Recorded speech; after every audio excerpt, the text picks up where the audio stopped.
Эти кадры с видами Казани уже увидели телезрители Малайзии. Журналист Аснифатхин Ануар вместе с коллегой готовят для госканала репортажи с полей Казан-форума. Они вещают на 4 языках – малазийском, английском, китайском и индийском. Сегодня впервые услышали и татарскую речь, говорят коллеги.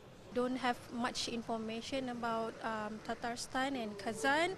Слышали о Казани и Татарстане, что это спортивный регион, что вы одна из ведущих республик России. Но приехав сюда, увидели, какая Казань еще и красивая. Ее архитектура, традиции. Чувствуется, что вы неотъемлемая часть всего мусульманского исламского мира. Таких акул, пера и звезд эфира сегодня сотни. Все они собираются вот в этом оборудованном для комфортного и бесперебойного освещения работы Казань-форума медиа-центре. Единственного места, откуда сегодня вещают минимум на 10 языках мира. Для комфортной работы журналистов агентством Татмедиа организован международный медиа-центр. На 1500 квадратных метров, 90 рабочих мест с ноутбуками и интернетом, безлимитный Wi-Fi, зона питания и отдыха. Все это позволяет журналистам освещать Казань-форум практически круглосуточно. Пресс-центр работает с 8 утра до 21:00. Но если, конечно, журналисты будут находиться дольше, мы все время будем здесь до, скажем так, пока последний журналист не закончит свою работу и не уедет.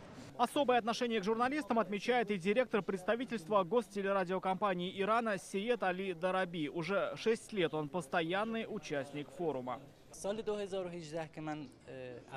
Форум идет правильным путем. Почему? Потому что главный показатель, на мой взгляд, это масштабность. Когда я приезжал в 2018 году, помню, он проходил в Корстоне и не так масштабно. А теперь переместился на Казань-Экспо, и это стало по-настоящему глобально. Впечатляет в частности и то, как все организовано для журналистов. Это, безусловно, поможет тому, чтобы о Казани еще больше узнали во всем мире.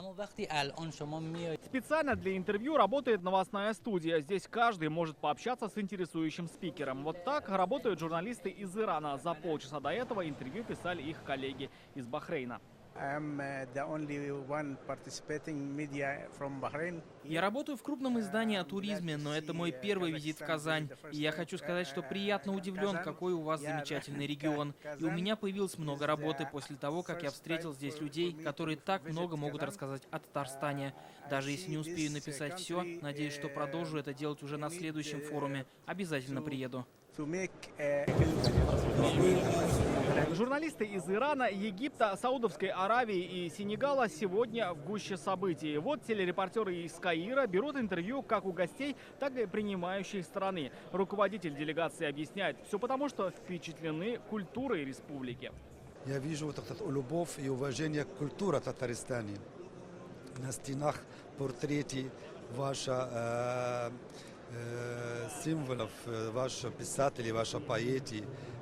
В каждом зале есть что-то написано о культуре и истории Татарстана. Очень красивый город, очень приятно людей, ведь у нас очень приятная атмосфера вы создали для участников форума. Особую благодарность татарстанской земле за то, что она смогла собрать нас всех вместе. Здесь же поднимали вопросы, волнующие всю медиасферу. На полях Казан-форума прошла медиасессия «Россия. Исламский мир». Главы крупнейших информационных агентств России, Ирака, Кувейта, Арабских Эмиратов, Саудовской Аравии, Туниса, Турции и других стран ОИС обсудили, как работать вместе для устойчивого развития и экономического процветания. Самый ключевой вопрос – это налаживание взаимодействия, отношений со странами, которые доминирующей религией является ислам, найти общие темы для обсуждения, общие темы для разговора и взаимодействия. На территории Казань-Экспо сегодня по меньшей мере 700 журналистов. Из них свыше 60 из зарубежных стран: Катара, Турции, Германии, Туниса, Арабских Эмиратов, Ирака, Ирана и всего Востока. Они продолжают освещать работу Казан-форума. Впереди не менее насыщенная программа. Рамиль Шайдуллин, Абзель Гарипов, ТНВ, Казань.